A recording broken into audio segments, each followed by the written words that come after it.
Hello and welcome to this special interview with Christopher Woods, the global equity strategist with Jefferies. He's been writing Greed and Fear for the last 30 years, which is widely followed globally as well as in India. Chris, thank you very much for talking to CNBC-TV18. It's a long time. Yes. It's a long time.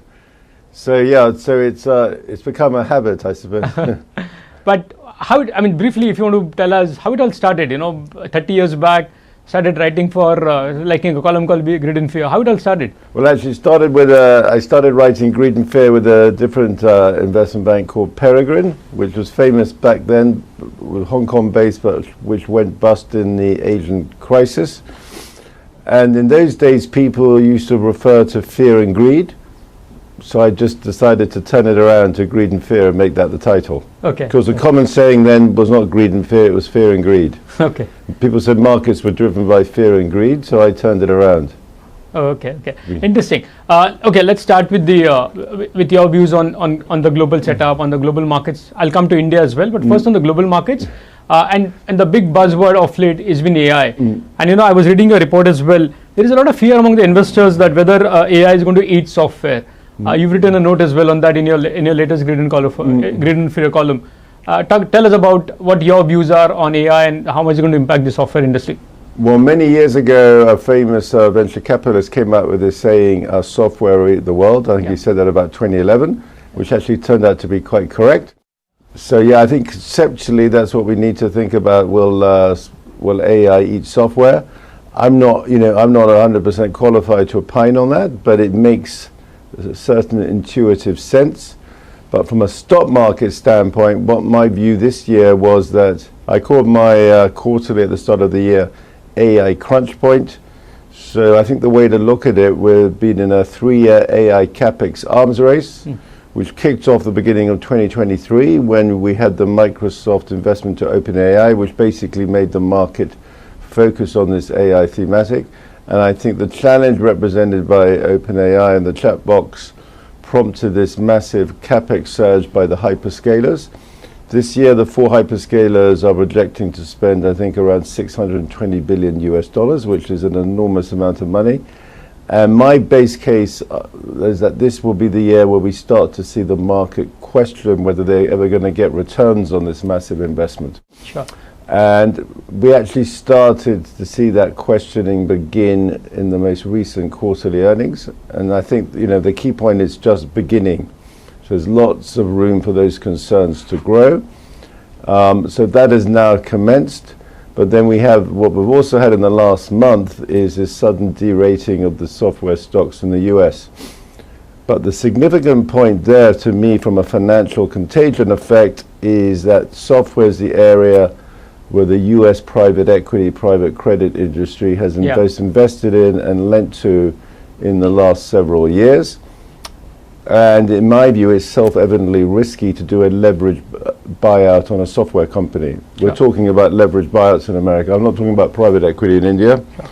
And so that can cause a lot of collateral damage if it's indeed true that these software companies are not going to retain the revenue growth the market was assuming. But are you fearing there is a bubble in the private credit in the US because of the funding that they've been doing to the... I know I've been of the view for at least 4 or 5 years that the bubble in this credit cycle in the US is private equity, private credit. Sure. See, people have been calling AI a bubble. I don't believe AI has been a bubble up to now because most of the capex by the hyperscalers has been in cash. They're beginning to borrow more money now. But the real bubble has been in private equity, private credit, and but the two have kind of converged in recent past because the private credits started to fund the AI. Sure. But basically, about 70% of private credit is thought to be financing private equity. Chris, the off late the buzz in the market in the financial world has been something called HELO. Heavy asset, low obsolescence. Are you of the camp that believes that it's time to now bet the physical assets? In the last month, this is a very recent development, I would say, but in the last month, I first picked it up in London actually. In the past month, fund managers are starting to want to shift more of their portfolio away from digital into physical. Physical, yeah. So 15 years they've been investing in these digital businesses, these platform businesses, but now every digital business, there's a question mark whether it will be disrupted. So that process has literally only commenced, I would say, in the last month. When this AI first started, the view was that the AI technology would improve and enhance the platform companies. Sure. But now people are worrying whether it'll be completely disrupted, because if you take AI to its ultimate logic, you don't need apps. Yeah. Then it becomes an appless economy. Sure. But on the other hand, people are used to using apps. Yeah. But have you made any changes to your global long-only portfolios or any of your... No, since the start of the year, I've added more, like I've got more resource stocks. Okay. Okay. But I think, so definitely, I think it makes sense to reorientate the portfolio more to physical away from digital. Yeah. Apart from AI, the other big talking point globally has been the geopolitical risk. We saw last night, there were some further tensions with regards to Iran, and we've been seeing the geopolitical risk for the last few years. What's your stance on the geopolitical risk and potential impact on global equities as well as in emerging market equities? Now, the geopolitical risks have been there, as you rightly say, for at least 4 years. Yeah. So it's extremely hard for markets to discount geopolitical risk. In fact, they can't. So the only way you can discount it in a portfolio is via gold, and I would say this year via energy stocks. So there's probably a bit of a Iran risk premium in the oil price today. Chris, you've been a big-time bull on gold, and it's proved right in the last at least 2 years. Gold has been the best-performing asset class, so to speak. With the kind of rally we've seen in the gold and the commodity stocks per se, what's your call now? Do you see further upside on gold from here, or it's a time to book profits into gold? No, in the medium term, I see big further upside in gold, but I wouldn't be surprised to have a period of extended consolidation. Okay. Sideways consolidation to maybe sideways to down, but I'm talking tactically. But you're not expecting... if I had a leverage position in gold, I would have taken profits. Okay, but what's a long-term goal? What's a long-term target on gold? Say maybe 2 years, 3 years down the line. Formally, my long-term target is now 6,500, but I mean, gold can easily go to 10,000. Oh, wow. Because if you look at, I'm talking US dollar terms, so in US dollar terms, the growth of M2, you can easily get $10,000 on gold. But my formal target based on is currently 6,600. Sure. Apart from gold, anything in the hard commodities that you like and you're looking to add into it, the silver, copper, aluminium? No, I have copper stocks in my portfolio and oil energy stocks, but if I only own one, it would be gold. Okay. Silver is high beta gold. Sure. But it's not, if you're a purist, you will only own gold. Okay. What about crude, Chris? Because again, that's something which it impacts India to a larger extent, and it's been pretty much range bound, right, for the last say 2-3 years, between 60 and 70. With the geopolitical tensions, again, you foresee a big up move in gold, or in no, if they really attack Iran, definitely. But my base case is he's not going to attack Iran, but I could be wrong. If Donald Trump attacks Iran, it's extremely risky from his standpoint. So I don't think he wants to attack Iran, but I don't. But the problem is, I don't know how much pressure he's under from Israel. Okay. So So you believe oil is going to be in the range between 60 and 70? Yeah, but if we attack Iran, and you see, I think the thing about this Iran thing right now, my understanding, last time we had this encounter between Israel and Iran, it was like an agreed, it was almost choreographed. Sure. But this time, what I'm hearing is if they attack Iran, Iran said it's all-out war. So then you do have a potential scenario of Straits of Hormuz being closed, and then you have the oil spike. But if I had to guess on it, I would say there's not going to be an attack on Iran. Okay. But it makes sense to own oil stocks in the portfolio to hedge it. Okay. What is the best case as far as the US equities are concerned for this year? How much? My view on US market, I've got a stronger view on the relative story in the absolute. So my view has been since the end of last 24 that the US has made an all-time peak as a percentage of world stock market capitalization. So to be precise, the US peaked at 67% of MSCI All Country World Index and I think that's an all-time peak, and that's consistent with my view that you're going to get a derating on the hyperscaler stocks, which dominate the U.S. market because of the huge capex, which is making these companies generate less free cash flow. So I believe we've begun a period where markets ex-US will outperform. That happened last year, and I expect that to continue. Let's take a short break and come back again and ask Chris more about the India portfolio as well as his view on India.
Welcome back. I'm in conversation with Chris Wood of Jefferies. I'm going to ask him about his view on India and specifically about his India long only portfolio as well. Now coming to India, Chris, because you travel to India so much and there's a lot of fan following in India as well to read to what Chris believes on India. I saw a tweet, you recently met Piyush Goyal as well, the Commerce Minister. You think from a trade point of view with the US or with Europe or with the other countries, it's largely been settled now? I think no downside risk in terms of tariffs? Well, I think it's good news that obviously the European-India trade deal has finally happened. And it looks like Donald Trump was a spur for that to happen. Sure.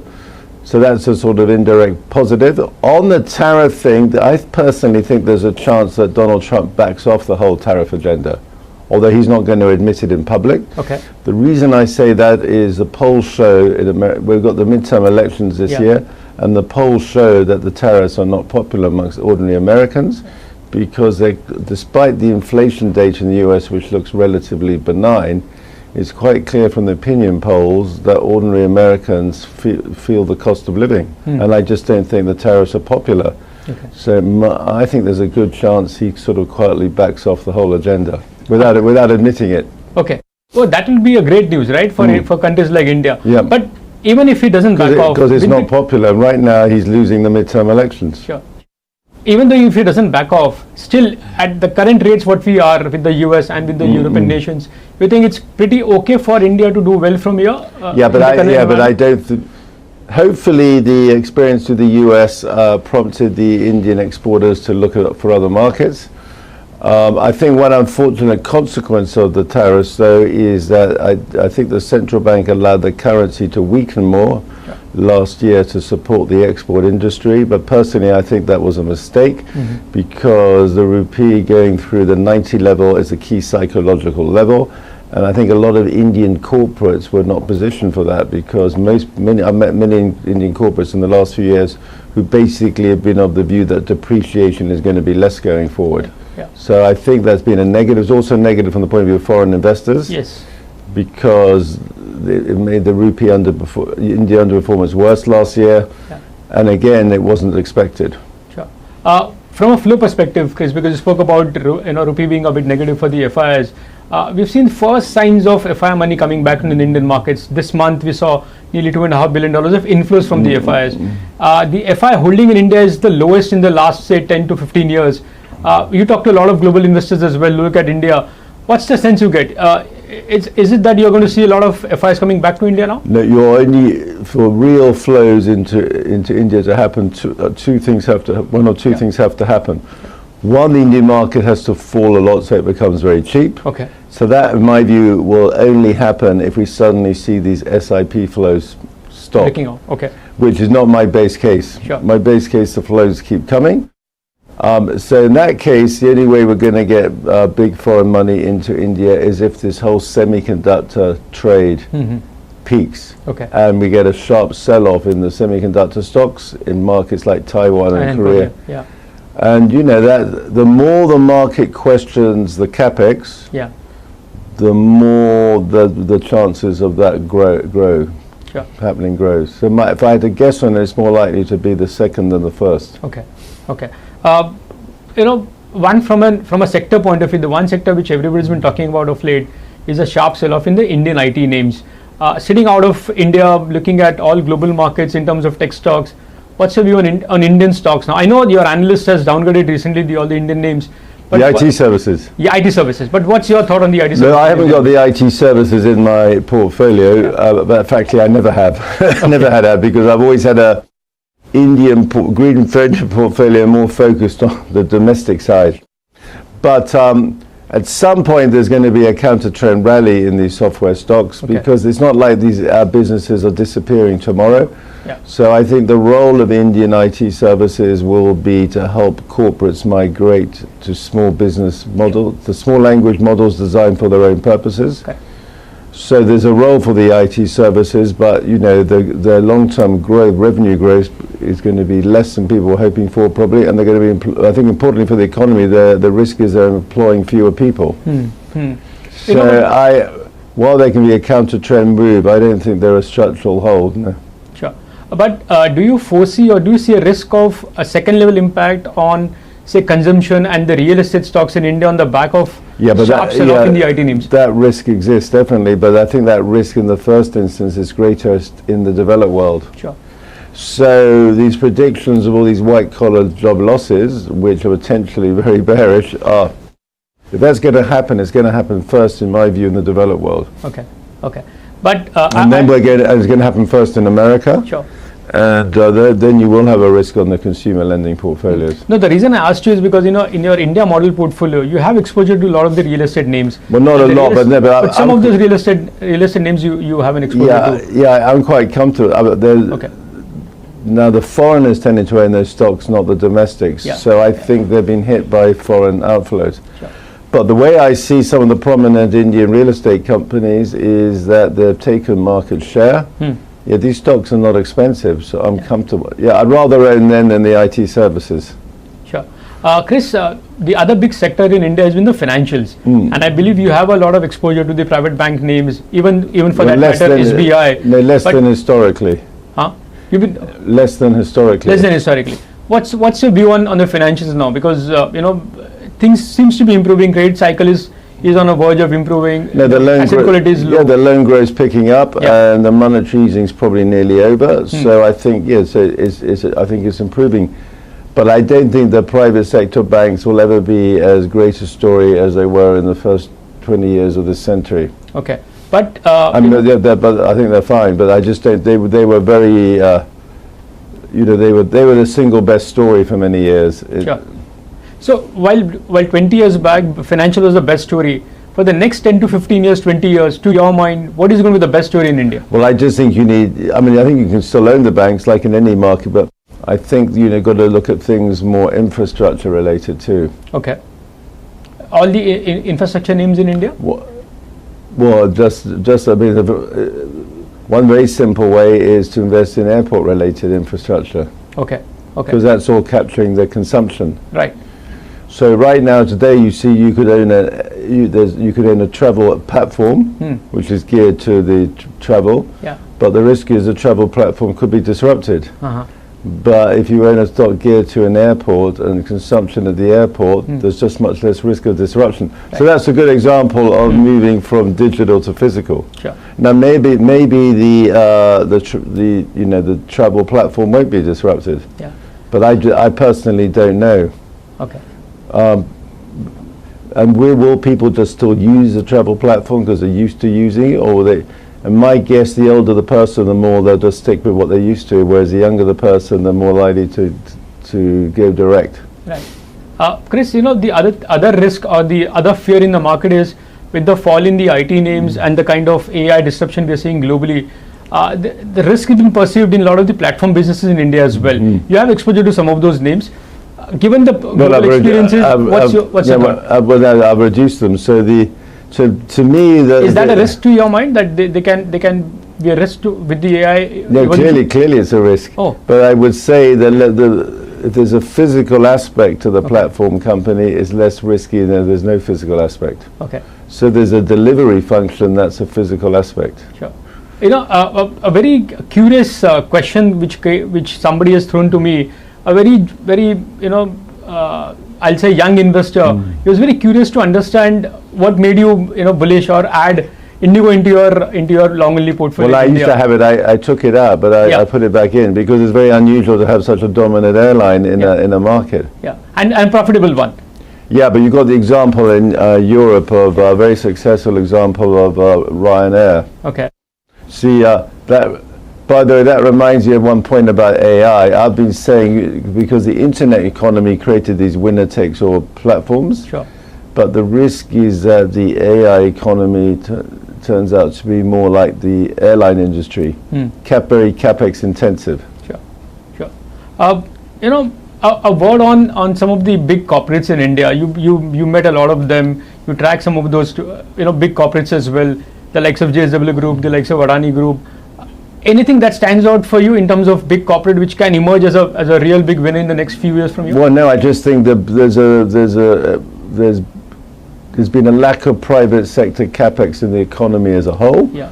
But there's certain groups which have been doing a lot of capex. Yeah. So I suppose the issue is, does that capex broaden out? Sure.